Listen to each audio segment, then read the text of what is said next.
Là, on est dans une période où il va falloir des hommes courageux et dire non, on va trouver une solution, on va trouver un compromis, on va trouver quelque chose où tout le monde va essayer d'en sortir par le haut, sinon forcément la guerre peut se continuer, elle peut s'étendre, des milliers de morts, demain des millions de morts. Il faut qu'une issue de paix sorte. Si elle vient des US, tant mieux pour la paix. Si elle vient de la France, je pense que ce serait encore mieux pour nous et pour l'Europe.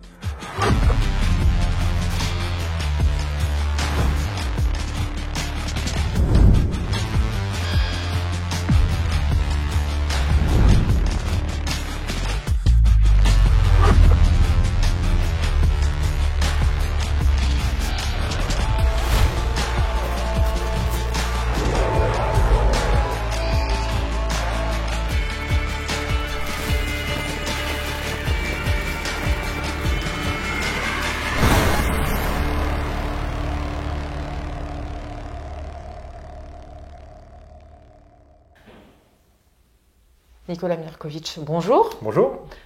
Nous sommes très heureux de vous recevoir, président de l'association Est-Ouest, auteur de nombreux ouvrages humanitaires, les guerres, vous connaissez. Et ce, de deux façons, essayiste, historien, mais également homme de terrain, un mélange de compétences qui permet une analyse complexe et réaliste des événements que nous traversons aujourd'hui. Et nous parlerons de la crise ukrainienne. Le chaos ukrainien est votre dernier essai qui vient de paraître. Vous vous intéressez et vous analysez les causes, aussi bien historiques que géopolitiques, avec deux questions qui résument l'amplitude de vos recherches. Comment nous en sommes arrivés là, mais également une question très intéressante sur laquelle nous allons rebondir aujourd'hui. Comment on peut s'en sortir? Y a-t-il des sorties de crise possibles? Je commencerai par vous poser cette question. Très rapidement, les racines de ce conflit, selon vous, Nicolas Mirkovic, c'est quoi? L'Ukraine, si on remonte dans le passé sans monter jusqu'au Sarmates, au Cimérien, c'est une région qui est une région qui est un peu compliquée.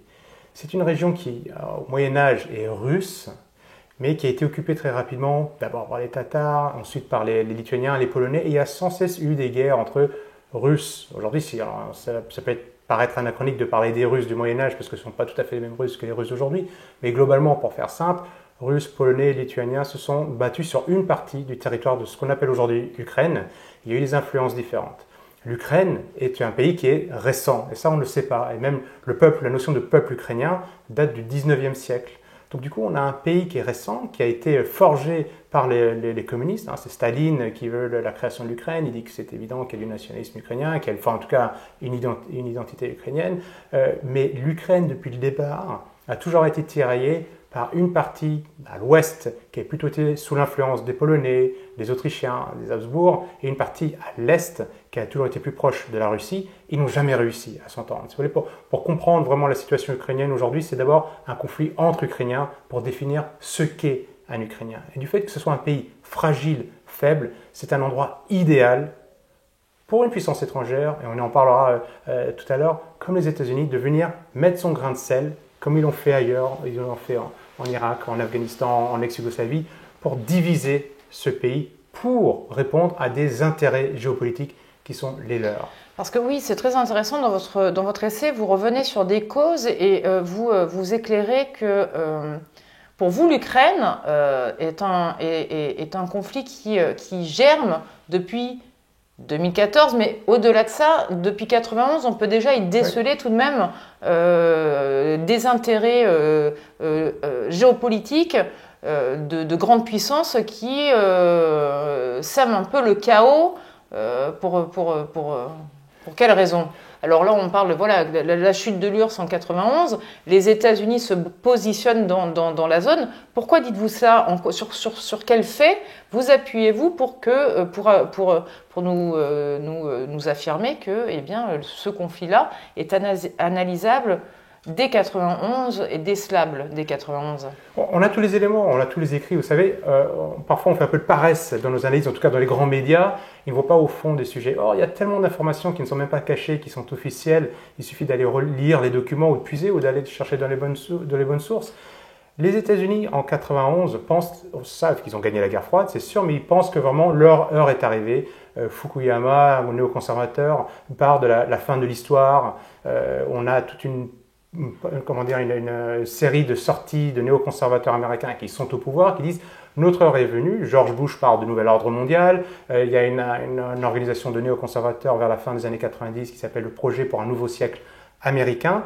Ils sont persuadés que leur temps est venu et qu'il n'y aura plus d'ennemis en face. Mais en parallèle, plutôt que de déployer toute une série d'outils dont ils disposent, de soft power, de films, de médias, de cinéma, pour séduire les différentes nations de l'ex-bloc communiste, eh bien, ils vont utiliser une partie de ça, mais ils ne vont pas faire que ça. Et tout de suite, ils vont dire, et ça, on l'a dans des documents comme le rapport de Wolfowitz, qui est donc secrétaire d'État adjoint à la défense aux États-Unis. Que dit ce document? Que les États-Unis doivent se réarmer, que les États-Unis doivent profiter de la situation mondiale sans ennemis pour avancer ses pions, pour être sûr qu'ils contrôlent ce qui se passe dans le reste du monde. Alors, on sort 91, ils ont à leurs yeux gagné la guerre froide. On parle de fin de l'histoire pour que le spectateur comprenne la fin de l'histoire. Ça veut dire, ça y est, le monde ne changera plus, la guerre est terminée. La démocratie américaine va s'installer partout. C'est un peu comme ça qu'on peut résumer cette thèse. C'est exactement ça. La démocratie libérale américaine a triomphé et va s'étendre dans le monde entier puisque c'était le plus fort des systèmes. Donc pour eux, c'est la fin de l'histoire, c'est terminé. Les États-Unis vont mener maintenant l'influence ad vitam aeternam. Exactement. Mais alors pourquoi se réarmer si on est sûr que c'est la fin de l'histoire? Parce qu'ils se précipitent. Et justement, ce sont ces contradictions et ces espèces de schizophrénie qu'il existe au sein de l'État américain on va dire une chose et puis on va faire le contraire. Les États-Unis, il y a un adage que j'aime beaucoup citer, un adage américain qui dit que quand votre seul outil est un marteau, vous avez l'habitude de traiter tous vos problèmes comme des clous.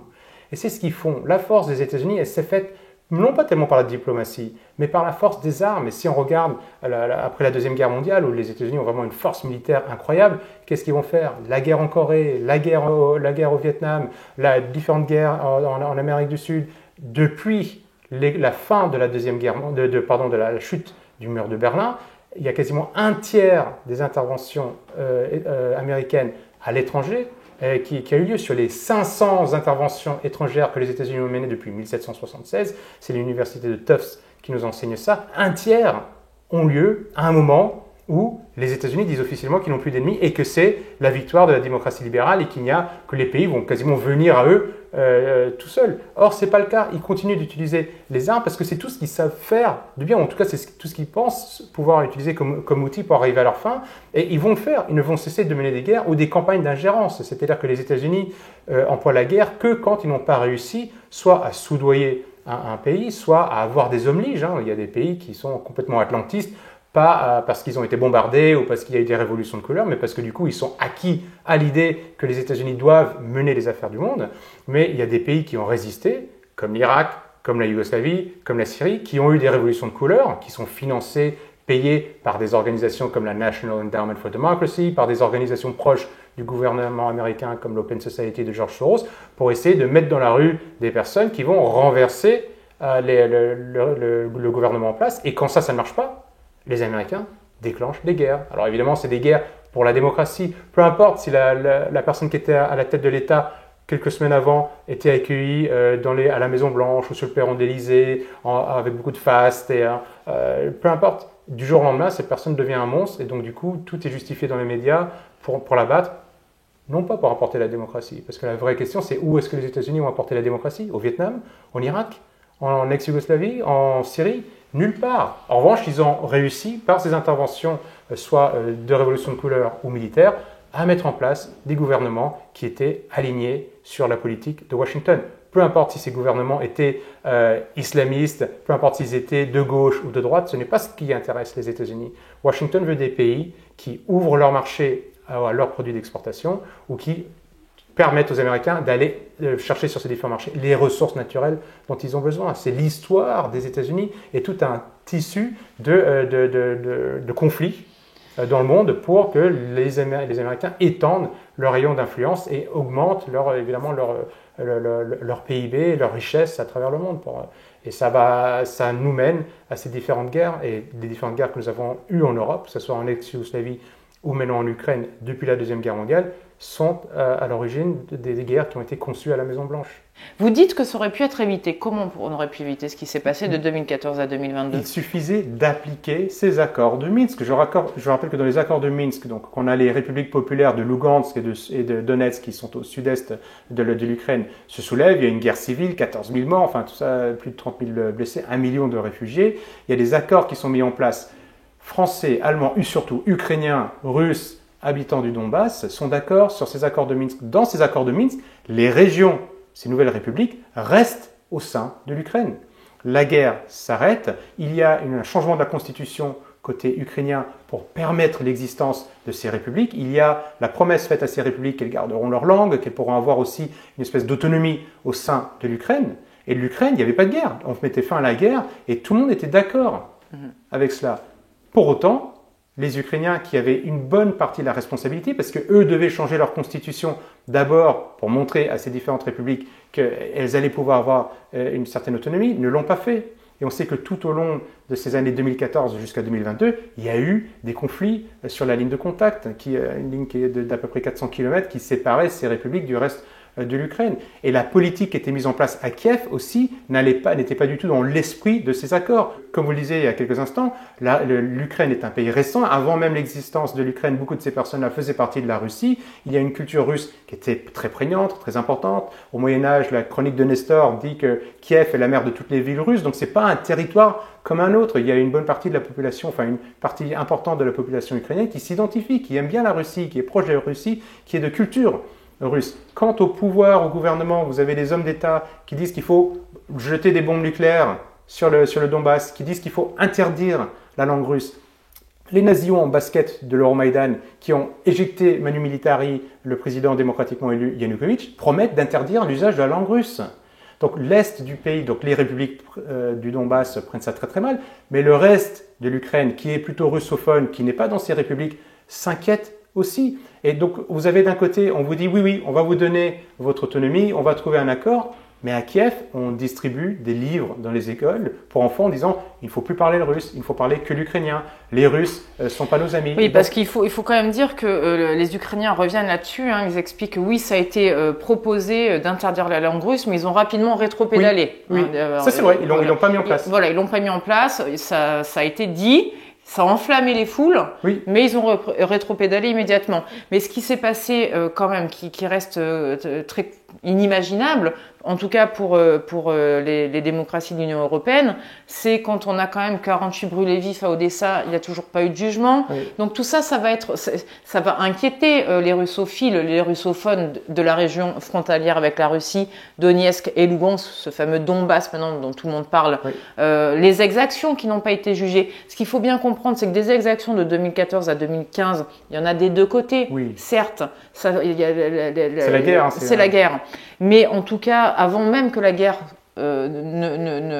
civile, alimentée aussi bien par déjà les Américains que par les Russes, n'implose, etc., on a ces brûlés vifs à Odessa qui ne sont toujours pas jugés. Donc dans l'inconscient collectif des russophones, ils se sentent en danger. Oui. Ça, il faut quand même. Et ils ne font pas confiance à Kiev. Et personne, voilà, la confiance est rompue. C'est-à-dire qu'ils ont le sentiment, et enfin pas que le sentiment, de ne pas avoir été protégés par leur gouvernement, d'avoir été brûlés vifs par leur gouvernement, oui, et d'avoir été bombardés par leur gouvernement. Et ça n'a pas été compris en 2022, en février, quand on leur dit sur les plateaux de télévision qu'il y a déjà environ 14 000 morts des deux côtés, aussi bien civils que militaires. Oui. Comment voulez-vous que dans le Donbass, les gens aient confiance dans un gouvernement où ils ont le sentiment d'avoir été, eh bien, tout simplement visés par le gouvernement qui est censé les protéger. Exactement. La coupure est là. Il faut rappeler également au grand public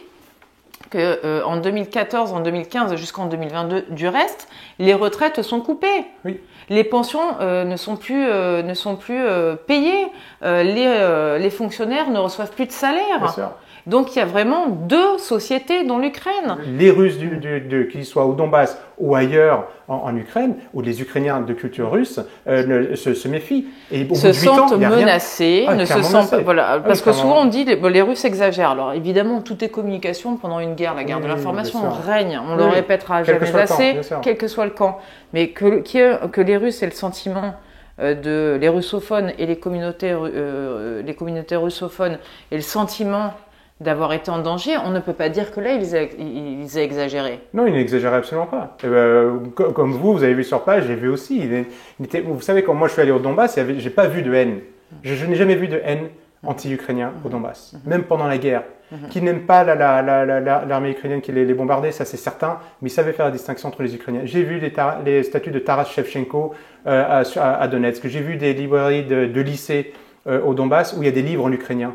Vous voyez, et donc du coup, et on parlait, donc du coup ça c'était l'état d'esprit qu'il y avait au Donbass, donc pas de haine de l'Ukrainien. J'étais même là, quand j'étais il y a encore 15 jours, je parlais avec un ami qui était sur place, qui était notre chauffeur, et qui disait qu'il trouvait que la langue ukrainienne était plus suave que la langue russe. Bon, pourtant lui, c'est un ancien milicien qui est devenu journaliste par la suite, donc il n'y a pas cette haine. Alors que de l'autre côté, il y avait une haine qui était en train d'être développée par les pouvoirs politiques. Et vous savez, malheureusement, les gens, par la manipulation, tombent dedans. Les familles russes commençaient à apprendre, aux russophones, commençaient à apprendre l'ukrainien, laisser leurs enfants apprendre que l'ukrainien à l'école. Et vous avez ce climat. Donc, vous voyez bien que dans l'état d'esprit, des accords de paix ne peuvent pas être mis en place. Non, mais c'est terrible. Là, donc, on le répétera jamais assez, il y avait une guerre civile alimentée, certes, par deux blocs, oui. Russie, États-Unis, mais une guerre civile. Et moi, ce qui me choque, c'est que cette guerre civile, ces exactions des deux côtés avaient fait l'objet de nombreux rapports dès 2014 et 2015. Oui. Ça a été notifié par Amnesty International, par des rapports gouvernementaux rédigés par le gouvernement français, les exactions d'Azov, etc. Elles ont été rapportées, analysées, dénoncées. Le nid en 2022, c'est terrible. Bon, qu'est-ce qui se passe le 24 février? La Russie est l'agresseur. Énorme scandale, elle envahit.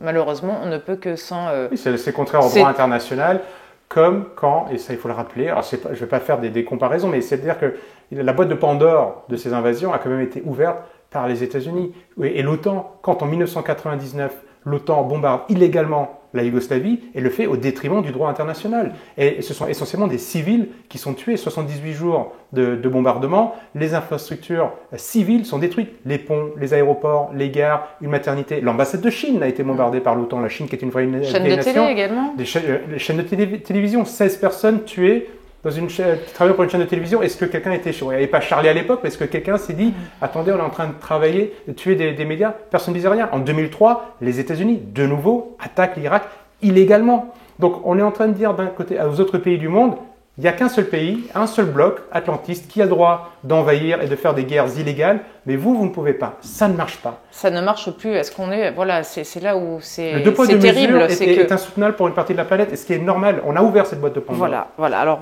bon, encore, on ne légitime pas ce qu'a fait la Russie, mais ne pas éclairer le fait que nous avons aussi notre part de responsabilité dans les guerres que vous venez de citer, et que nous n'avons pas respecté les engagements que nous demandons aux autres de respecter, c'est une hypocrisie.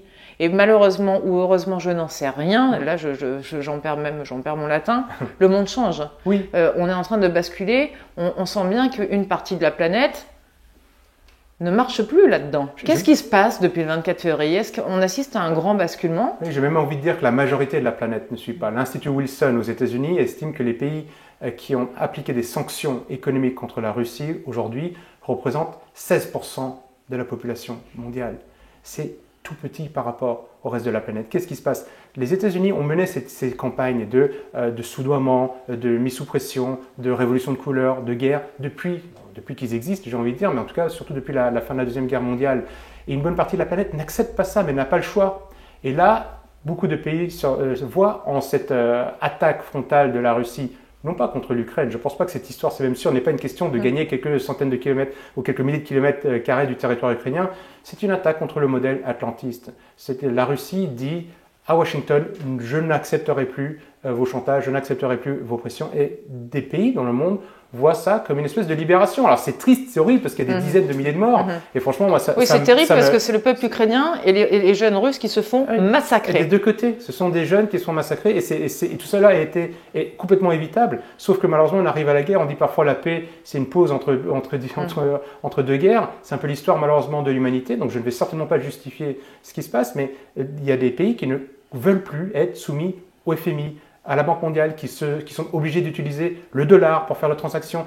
Des pays qui aspirent aussi à plus d'indépendance, de souveraineté, qui ne veulent pas suivre les programmes sociétaux américains, qui disent on va vous expliquer comment revoir votre famille, votre conception de la famille, on va vous expliquer comment revoir votre propre histoire, on va vous aider à tout déconstruire parce que du coup, nous sommes éclairés, nous allons vous aider, nous sommes meilleurs que vous. Il y a beaucoup de pays, la majorité des personnes qui disent non. Faites ce que vous voulez chez vous, mais chez nous, on a nos propres traditions, on a notre propre façon de vivre, de concevoir l'économie, de concevoir les relations entre les personnes.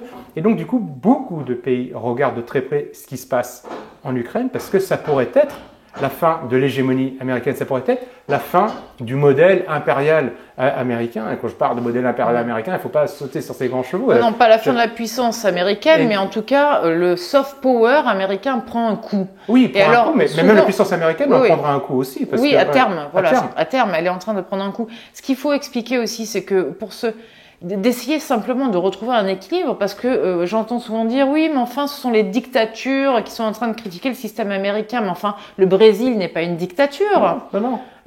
Donc le fait et puis juger à un moment donné c'est quand même de l'ingérence intellectuelle. Évidemment qu'il y a des curseurs de démocratie des pays où il fait meilleur vivre, hein, j'enfonce des portes ouvertes mais enfin imposer au reste de la planète des modèles de société, est-ce vraiment démocratique? Enfin, non, ce n'est absolument pas démocratique. On doit respecter et ça, c'est la charte des Nations Unies signée par quasiment la totalité des pays de la planète qui dit qu'il faut avant tout respecter la souveraineté des pays. Nous n'arrêtons pas, nous, pays atlantistes, à nous ingérer dans les affaires de pays souverains par notre soft power, par l'influence de nos entreprises, de nos sociétés. Et en même temps, nous avons participé à des guerres qui, d'après l'Institut Brown, l'Institut Watson de l'Université de Brown aux États-Unis, depuis les attaques du 11 septembre, sont à l'origine. Donc, ce sont le bilan des interventions de l'OTAN et des Américains et parfois leurs alliés de l'OTAN dans le monde. 900 000 morts directes et 2 millions, quasiment 3 millions de morts indirects. Est-ce qu'on se rend compte qu'on a participé à ces guerres? On est en train de parler de quasiment plus de 3 millions de personnes tuées par des guerres que nous avons organisées. Est-ce que les gens se rendent compte que c'est ce que nous faisons et que les pays en dehors du monde occidental le savent? Nous, on ne sait pas ça si vous demandez aux Français dans la rue. Et combien de personnes ont été tuées suite aux guerres que nous avons menées? Alors disons que voilà, on a participé à des guerres qui ont, entre les déplacés, des millions de personnes.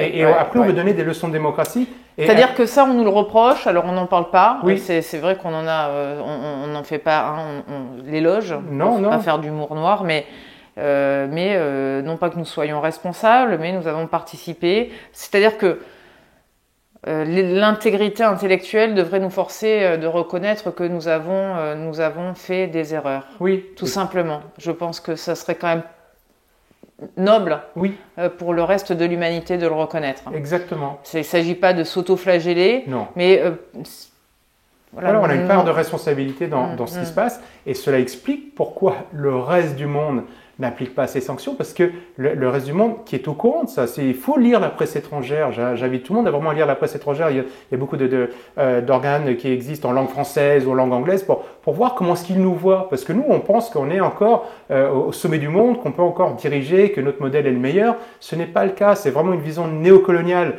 de voir le monde qui est tout à fait hypocrite.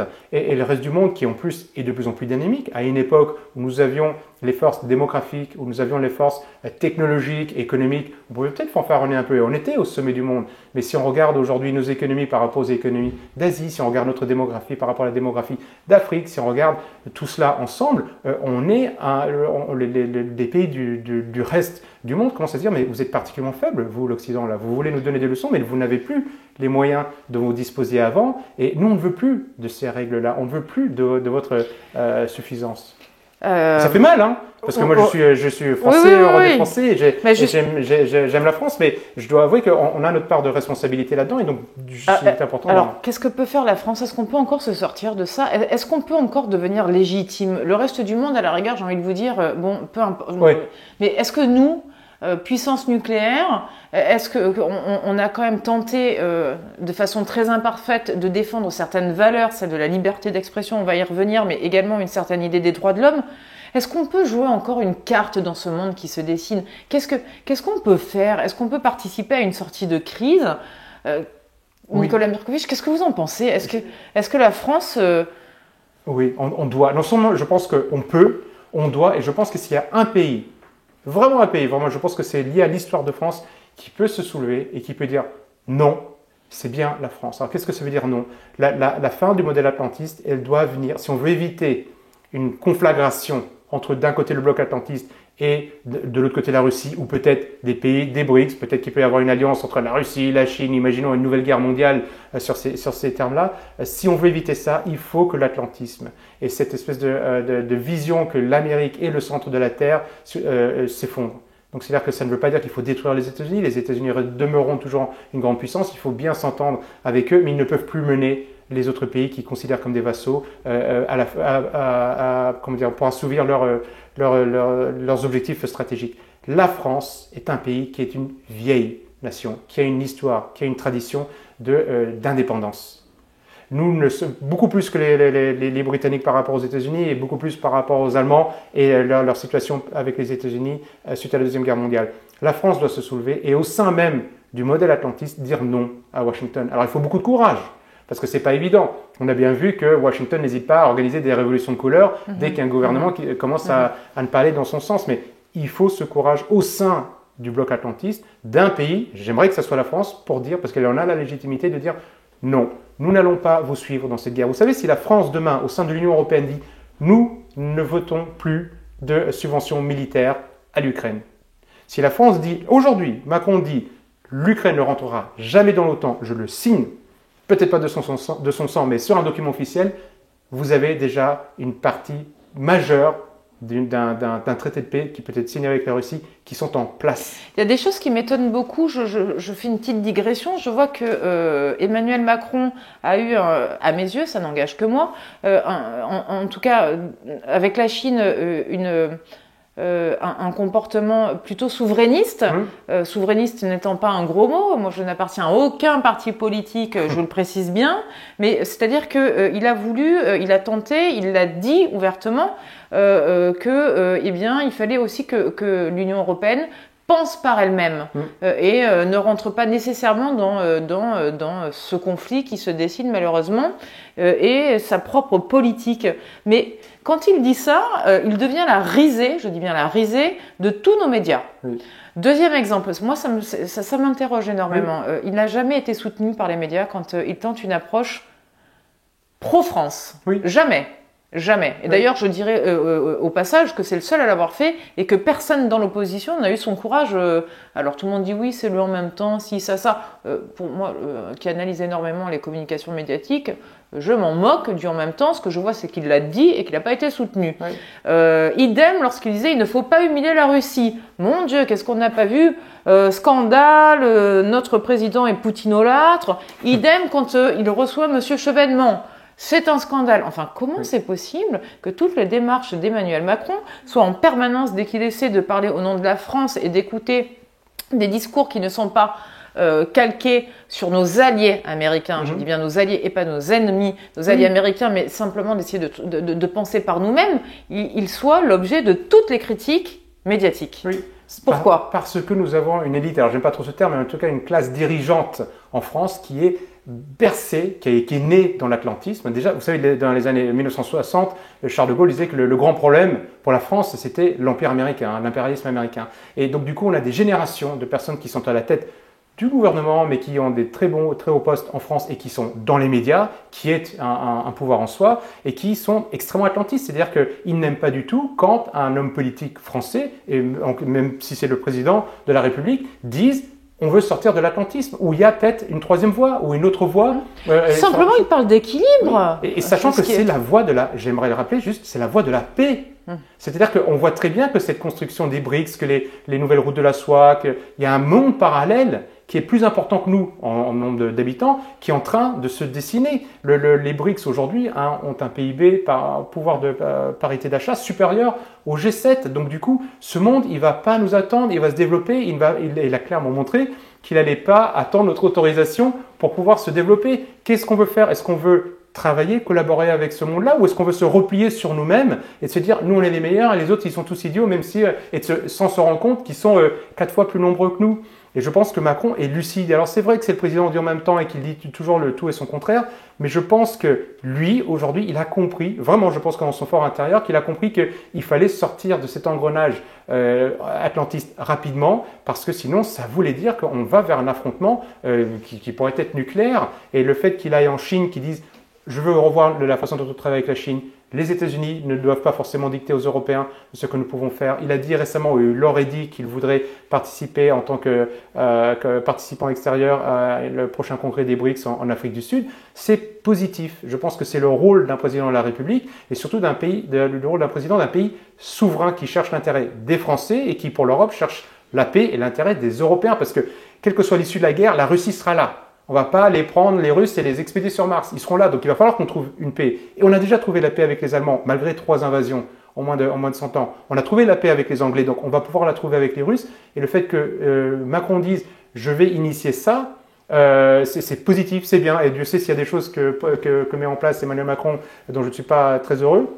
Là, je pense que c'est positif. Et s'il joue, il représente bien les intérêts des Français. Après, on voit aussi pourquoi est-ce que c'est si difficile pour lui. Parce que dès qu'il dit qu'il veut concevoir une Europe ou une armée européenne sans l'OTAN, ou dès qu'il dit qu'il vece aller voir ce que les BRICS ont à dire, on lui tombe dessus. Les autres pays disent mais qu'est-ce qu'il dit Macron, c'est un vendu. Les médias disent mais Macron il dit n'importe quoi. Ce n'est pas normal, mais ça montre à quel point l'atlantisme, cette idée que les États-Unis doivent diriger l'Europe de l'Ouest. Je rappelle que Zbigniew Brzezinski, dans Le Grand Échiquier, dit que l'Europe de l'Ouest est globalement un protectorat américain. C'est extrêmement fort, c'est-à-dire qu'on n'est pas à un pied d'égalité. Le fait qu'un chef d'État européen dise « je ne veux pas être un protectorat, je veux être une nation souveraine et j'explore d'autres possibilités pour mes négociations politiques, économiques à travers le monde », est positif et il faut l'encourager. Ça ne veut pas dire qu'on encourage, c'est pas parce qu'on encourage Macron dans cette voie-là qu'on l'encourage sur toute sa politique, mais il faut dire que c'est un pas en avant, en tout cas vers la paix et peut-être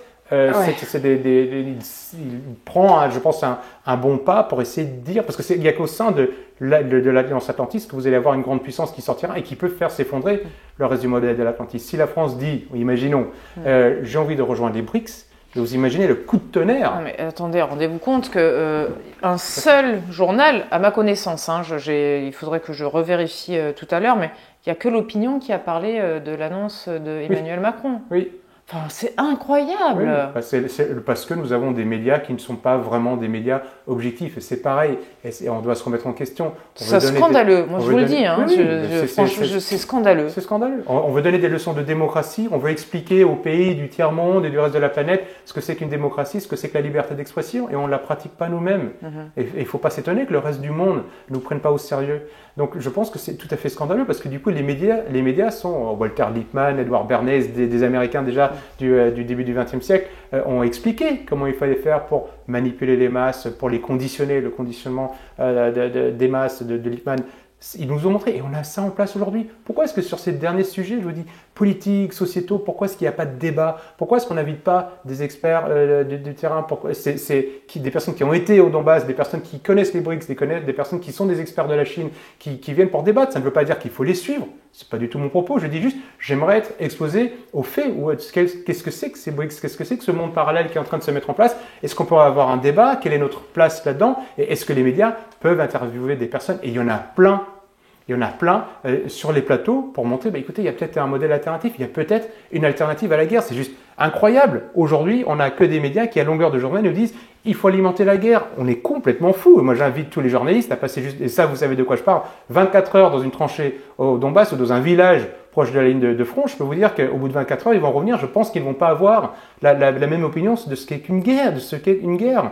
Donc, on a un problème avec nos médias en France. Heureusement, on a encore Internet qui est un sas d'expression qui se développe. Et j'ai vu qu'il y avait une étude d'Oxford il y a peu de temps qui disait que pour la première fois, les Français allaient se renseigner plus sur Internet qu'auprès des médias mainstream, ce qui est un signe très très bon pour le peuple français. C'est-à-dire que là, même les Français se disent ce qu'on me raconte à la télévision, dans les radios, en boucle, c'est peut-être pas la vérité. Il y a un problème, je vais aller voir sur Internet. Il y a à boire et à manger sur Internet, mais il y a beaucoup de choses de très grande qualité, de meilleur niveau que ce qu'on peut trouver sur beaucoup de télévision et de radio. Beaucoup de fake news, mais également de grandes chaînes dont on peut rappeler avec des experts qui prennent le temps de parler. Hein, parce que le grand problème des médias, c'est qu'en 5 minutes, évoquer une thèse complexe dans la crise qu'on traverse, c'est impossible. Donc, il y a des sites sur Internet qui donnent le temps. Et on a besoin de temps pour exprimer la complexité du monde. Il y a des experts qu'il faut suivre, écouter de tous bords. Bien sûr. 360 de la pensée, mais on ne peut pas penser le monde et son histoire et sa complexité en quelques minutes de plateau qui ne sont là que pour faire du bruit médiatique. Exactement. On a des journalistes aujourd'hui, si on prend juste la guerre en Ukraine, mais c'est pareil pour tellement d'autres sujets, qui vont prendre un fait et en 24 heures, ils ont déjà, il n'y a pas de juge, il n'y a pas eu d'études, tout de suite ils savent ce qui s'est passé. Ça ne marche pas. Ou ils vont dire, ça c'est la vérité. Mais ça n'existe pas. On ne peut pas faire confiance à des personnes qui ne sont même pas des spécialistes, qui nous disent ça c'est la vérité sur l'Ukraine, ça c'est la vérité sur le Covid, ça c'est la vérité sur je ne sais quel sujet, sur l'éducation. Il faut des débats, il faut des discussions, et puis il faut prendre du recul. Les gens ne se rendent pas compte, je le répète, de ce que c'est qu'une guerre. C'est terrible. Et si c'est la guerre actuelle dérape, elle déborde, on sera impliqué. Est-ce qu'on est prêt à aller se battre? Est-ce que vraiment ça vaut la peine? Est-ce qu'on ne devrait pas mettre nos efforts à essayer de trouver une solution de paix? Pourquoi est-ce que ces journalistes, j'ai encore jamais vu une seule émission à la télévision aujourd'hui en France sur comment est-ce qu'on trouve la paix en Ukraine? La guerre, quelles armes envoyer? Alors les spécialistes militaires qui vont dire il faut envoyer plutôt cette arme-là, on va faire plein. La paix qui est dans l'intérêt de nous, c'est notre intérêt, mais dans l'intérêt des Ukrainiens, des Russes, de ces jeunes qui sont en train de se battre, personne n'en parle. C'est-à-dire qu'il y a un conditionnement. C'est-à-dire la paix, alors on peut comprendre là que les Ukrainiens, en même temps, il fallait revenir en 2014. Moi, ce qui m'étonnera toujours, c'est que de 2014 à 2022, guerre civile, 14 000 morts, personne n'en parle. L'invasion par la Russie de l'Ukraine, ça fait la une de la presse. C'est terrible. J'en suis navrée. Mais enfin, on aurait pu en parler avant de tout ça. Mais oui, alors sans parler de paix, en tout cas, pourquoi on n'a pas d'experts qui évoquent ne serait-ce que des pourparlers, des négociations? On sait qu'en mars 2022, 3 semaines après l'opération dite spéciale, le Premier ministre israélien de l'époque, en Turquie, en présence des Russes et des Ukrainiens, tente des pourparlers et des négociations de paix qui étaient, selon des experts de qualité, à 50-50. 50-50. C'était possible, une chance sur deux quand même, que tout s'arrête. Oui, et on ne veut pas, on a la même histoire. Mais ça, on ne renouvelle pas ces débats-là, alors qu'ils sont nécessaires, parce que l'opinion publique aussi, si elle comprend, elle participe peut-être d'un désir de trouver des solutions qui puissent satisfaire tout le monde. Exactement. Et il y a des initiatives. Et regardez, de nouveau, qui est-ce qui est en train d'essayer de trouver des accords de paix? On parlait des Israéliens il y a quelques instants, la Turquie, la Chine. Où sont les puissances européennes aujourd'hui, depuis le 24 février 2022, qui essayent de se mettre en avant? Personne, parce que nous suivons Washington, c'est ça le problème. Et c'est pour ça, pour revenir à votre question tout à l'heure, il est important, et je pense que la France vraiment doit jouer ce rôle. Si la France dit non, moi aussi, je ne vois pas pourquoi les Turcs et les Chinois, et c'est tout à fait légitime, et c'est bien que les Turcs et Chinois et Israéliens essaient de trouver des accords de paix, mais la France devrait le faire aussi, parce que du coup, est-ce qu'on a expliqué aux Français ce qui se passerait si jamais cette guerre se dégénérait? Est-ce qu'on a expliqué aux Français ce qui passerait si l'OTAN perdait? Personne ne parle de ça. Il y a encore cette suffisance de « nous savons que nous allons gagner, on s'en fiche, c'est là-bas ». C'est quelque chose d'extrêmement grave parce que c'est sur le territoire européen. Alors, on peut éventuellement évoquer, il y a 3 scénarios tout de même qui, en termes d'hypothèses, qui se dessinent. Qu'est-ce qui peut se passer là, après cette contre-offensive? Parce que cette contre-offensive, très bien, mais l'après-contre-offensive, on fait quoi? Il y a bien un moment donné où on va devoir, au moins, on continue d'armer. Qu'est-ce qui est acceptable selon vous pour les Russes ou les Ukrainiens? Tous les analystes sérieux savent pertinemment que l'Ukraine ne peut pas reprendre les territoires qui sont, d'où d'ailleurs cette tragédie des accords de Minsk que nous allons regretter des années durant, d'où cette tragédie que les accords de Minsk aient été d'une certaine façon remis en question par la chancelière Merkel et par notre ancien président, qui d'ailleurs, ça n'engage que moi, mais en remettant lui aussi en question finalement la réussite des accords de Minsk, mine le terrain pour Emmanuel Macron, parce qu'on négocie sur quoi à partir du moment où on dit que ces accords-là ont potentiellement servi à donner du temps à l'Ukraine pour préparer une offensive et s'armer.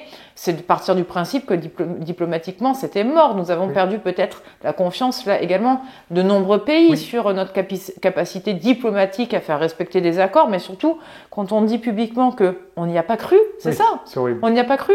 Mais enfin, sur quoi on négocie désormais alors qu'on est garant. Et sur Emmanuel Macron, mais comment on a pu lui faire un coup pareil? Excusez-moi, moi je parle de coup. Je serais Emmanuel Macron, mais je fais des bons parce que sa marge de manœuvre en termes de négociation est désormais quand même extrêmement limitée. Nous étions garants également des accords de Minsk. Ça a été signé par les Français. Bien sûr. On sait toute l'hypocrisie de cette situation et aussi la faiblesse qui était la nôtre, parce qu'il suffisait à cette époque-là que la France rappelle à Poroshenko puis à Zelensky « Je suis garant de ces accords, vous devez les mettre en place ». Où était la pression de l'Union européenne ou de la France sur Kiev pour les mettre en place? Est-ce que vous avez vu les milliards, on parle de plus de 100 milliards aujourd'hui d'euros qui ont été versés ou on s'est engagé à verser à l'Ukraine de la part des États-Unis. 112 milliards en 2022. 112 milliards en 2022. On a levé combien pour la paix avant 2022? Où ont été les rassemblements des fonds de l'Union européenne, des États-Unis pour dire, écoutez, on a des accords de paix à mettre en place, on va mettre la pression sur Kiev. Kiev, vous devez changer votre constitution. Attention, les armées des deux côtés, vous devez vous séparer. Où est l'effort? On a mis tellement d'efforts en très peu de temps pour lever des milliards pour la mort, et on n'a quasiment pas mis un centime de côté, ni une hryvnia, ni un rouble, ni quoi que ce soit, pour la paix. Et ça en dit long sur l'état d'esprit dans lequel nous étions. Alors, il y a des scénarios positifs qui semblent se dessiner. On voit que McCarthy, le républicain aux États-Unis, a fait part de son souhait de ne plus rajouter d'argent dans la machine la semaine dernière. On voit que le mot paix, le mot négociation est quand même employé par la Chine. Ça vaut ce que ça vaut. L'Indonésie, la Turquie insiste là-dessus. L'Afrique du Sud est prête à accueillir aussi bien le président russe que le président ukrainien.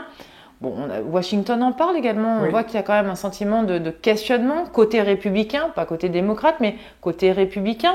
C'est d'ailleurs très étonnant parce qu'on voit également que dans la presse anglo-saxonne, énorme paradoxe, certaines responsabilités américaines sont clairement présentées. Je pense au Nord Stream 2. Nous, les Français, n'en parlons absolument pas. El País en parle, les Allemands en parlent. La France... Non, paradoxalement, dans le New York Times et Washington Post, où il y a beaucoup de fake news et beaucoup de propagande, on peut trouver des articles de journalistes extraordinaires qui vont dire « Attendez, non, ça marche pas comme ça ». Newsweek sort des articles complètement dingues sur ce qui se passe en Ukraine et la presse française ne reprend jamais ça. Donc les Américains, c'est ils font le boulot, ils font une partie du boulot, ils donnent un autre son de cloche. Et ce qui fait que derrière, dans l'opposition américaine aujourd'hui, vous avez des personnes de première importance qui disent « Attendez, on va pas continuer à financer ce tonneau des Danaïdes. Il y a des morts, il y a la guerre, il y a les élections qui vont arriver l'année prochaine aux États-Unis. Les États-Unis sont pas loin de la récession et les États-Unis sont divisés entre eux. N'oublions pas, les 2 dernières élections, c'était une farce, c'était vraiment des élections dignes de république bananière. Ils se disent, attendez, on va pas pouvoir mener cette guerre ad vitam aeternam. Moi, j'ai le sentiment que celui qui participera à l'arrêt de cette guerre rentrera dans l'histoire. Est-ce que vous... c'est certain. Là, il faut que les personnes se rendent compte qu'on est à un moment phare. Il y aura un avant et après, et c'est une plaque tectonique avec un mouvement majeur. Il y aura le reste du monde qui bouge avec ces BRICS, c'est quelque chose qui est ancré. Il n'y aura pas de passé. Nous, le mode occidental tel qu'on l'a connu est en train de changer. Alors, je ne dis pas qu'il va disparaître, mais il va falloir qu'on se réveille rapidement et qu'on commence à se projeter sur ce qu'on a envie de faire de nos différentes nations, mais il y aura un avant, un après, et celui qui mettra fin à cette guerre, c'est pour ça que j'aimerais bien que ce soit en français, mais si c'est un Américain, tant mieux, parce que c'est important de ramener la paix, sera vu par le reste de l'humanité et par l'histoire comme une personne de première importance, et cette personne-là aura un rôle majeur, ou ce pays aura un rôle majeur, et sera vu avec beaucoup de, je pense, d'admiration, ou en tout cas, et de confiance. Parce que la guerre, elle fait du mal à toutes ces personnes évidemment qui meurent, mais économiquement, on en souffre, même s'il y avait des affres économiques bien avant la guerre, hein, tout n'est pas lié à la guerre. Il faut des hommes. Là, on est dans une période où il va falloir des hommes courageux et dire non, on va trouver une solution, on va trouver un compromis, on va trouver quelque chose où tout le monde va essayer d'en sortir par le haut, sinon forcément la guerre peut se continuer, elle peut s'étendre, des milliers de morts, demain des millions de morts. En Europe, on a eu 2 guerres qui ont commencé comme ça, de manière un petit peu petite, sur des frontières, sur des histoires qui sont devenues des guerres mondiales, plusieurs dizaines de millions de morts. On a eu du mal à s'en remettre. La troisième, vous savez ce que dit, on prête à Einstein cette phrase, je ne sais pas à quoi ressemblera la troisième guerre mondiale, mais à la quatrième, on se battra avec des cailloux et des bâtons. Donc est-ce que les personnes se rendent compte de ça? Est-ce qu'on a envie de vivre ça? Donc non, il faut qu'une issue de paix sorte. Si elle vient des US, tant mieux pour la paix. Si elle vient de la France, je pense que ça serait encore mieux pour nous et pour l'Europe. Si je dis, pour conclure, que ce conflit en Ukraine peut éventuellement nous apprendre à nous réinventer, à vivre tous ensemble, oui.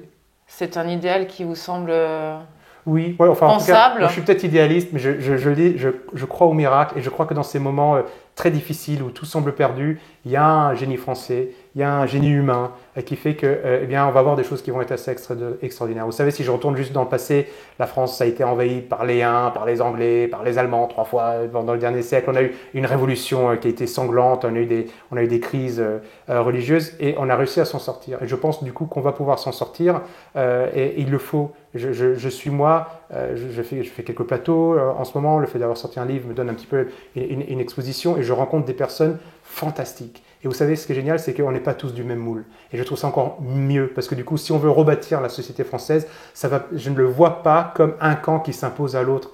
C'est un peu le problème de notre démocratie actuelle, divisée en droite, gauche, partis politiques et tout ça. Je pense que c'est suranné, ça ne marche pas et on ne voit pas vraiment beaucoup de changements. Mais ça m'intéresse beaucoup de voir que des personnes de gauche, de droite, des athées, des catholiques, des musulmans, des personnes d'horizons différentes qui œuvrent pour la paix, qui aiment la France, qui croient qu'il faut qu'ils se retrouvent dans ce discours, qui n'est pas forcément le mien, qui est un discours qui est partagé, on est plusieurs à dire ça, qui se retrouvent dans ce discours et disent, attendez, ceux qui nous ont menés dans cette histoire-là n'ont plus vraiment trop de légitimité, on va voir s'ils se transforment en surhommes au moment historique, mais ils sont responsables de cette situation, on doit prendre notre histoire en main, on doit se retrouver entre nous et continuer à travailler pour œuvrer dans cette direction-là. Et ce n'est pas un vieux pieu, j'y crois vraiment. Alors après, il faut juste joindre, il y a des actes, on ne peut pas juste parler, il faut que ça se transforme soit en mouvement, soit en organisation, soit en choses concrètes. Hein. On n'est pas obligé de tout faire par la loi, on peut privilégier beaucoup de choses, on peut s'investir dans ces écoles, on peut s'investir dans des associations humanitaires, mais se dire, je ne veux pas rentrer dans ce modèle consumériste qui a été celui qui nous a été proposé, l'American Way of Life, je ne me retrouve pas là-dedans.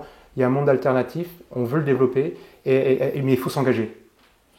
Nicolas Mirković, merci. Nous invitons tous nos auditeurs à lire l'ensemble de vos ouvrages que nous présenterons dans le reportage. Moi aussi, je crois au miracle. Et je vous remercie de ce partage et ça a été un bonheur d'écouter vos réflexions. Merci beaucoup. Merci à vous. Merci beaucoup, Anne-Laure.